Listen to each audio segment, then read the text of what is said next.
So, as we were saying, set up, making sure that ball position is left heel, okay? There was a tendency to sort of move it back a little bit, as I was saying to Kin, that we're trying to do is get your sort of centre of your chest needs to be behind the golf ball, because the golf swing, or the arc of the golf swing, kind of does that. Yeah.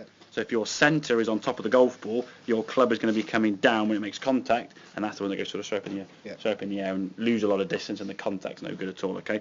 So we're moving the ball further forward, so we can see the club now is going to strike the ball just slightly on an upward angle, or at least a level angle at worst, okay? Yeah. So with the ball being up in the air, and again, you want about half the golf ball above the tee, especially now in the winter when the ground gets a bit soft. If you're coming down, the club can still dig into the ground, yeah, and almost go under it. I've seen guys at the tee peg as keen, and the tee comes backwards, and the ball goes up in the air 2 or 3 feet. So we can get that ball further forward. But now, swing-wise, as I said, you're taking the golf club back with a nice sort of shoulder turn and rotation there.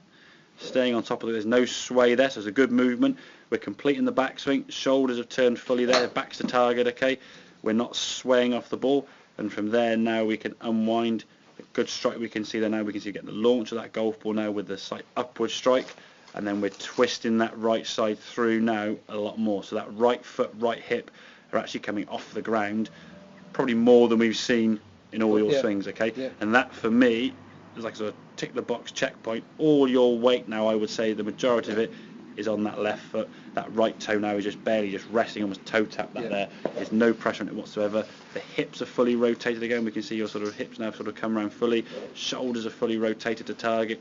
And that's a really good swing, because you're creating power now through technique, hence why it doesn't feel like you're really whacking it that hard, and it's going 150 plus yards. There's still more speed in which you could create, but I think you've got to sort of, in your mind, feel comfortable, hey, I can use this golf club, I'm now going to build up that speed a little bit more at a time, so a little bit more bits, and that'll just come through, in some ways, try and swing at a little bit more speed with the swing, see how it goes. If you start missing it all over the place, then just sort of tone it back down again to the level you feel comfortable at. And I think for a lot of golfers, it's finding that speed where the swing sort of breaks down a little bit and work at that level.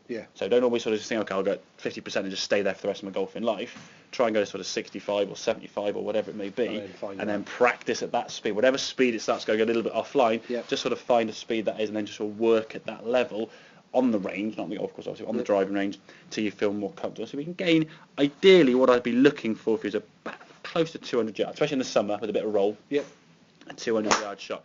If we can get that, there you go, Kieran, lovely shot. See that one? No. From 50 stays, the one you're looking at, you see? 200 yard shot down the middle, bit of roll. It's going to make a lot easier the holes you're playing. Okay, you're not going to have to worry about reaching par fours, because 200 yard shot you can reach it for your second shot. So it's making the first shot, and again we always say drive for show, putt for dough. If you can't get off the tee, 10 balls lost on one hole, you don't know how good your putting is it? If you single putt for a whatever 22 or something, okay? So and it becomes bloody expensive. Exactly. Oh, exactly. Yeah. So get that ball position further forward, okay? Just make sure it just doesn't get too far back. I think we conditioned hitting shots off the ground, and the way you were striking your 7 at the start was really good, and that was all back towards the middle slightly. Then with a drive, it definitely goes forward. You want to make sure your centre is behind the golf ball, okay? If we can get that, you can get the angle of attack we're looking for, a slightly upward strike, get that ball up in the air, send it off down the fairway. Okay, mate, good stuff.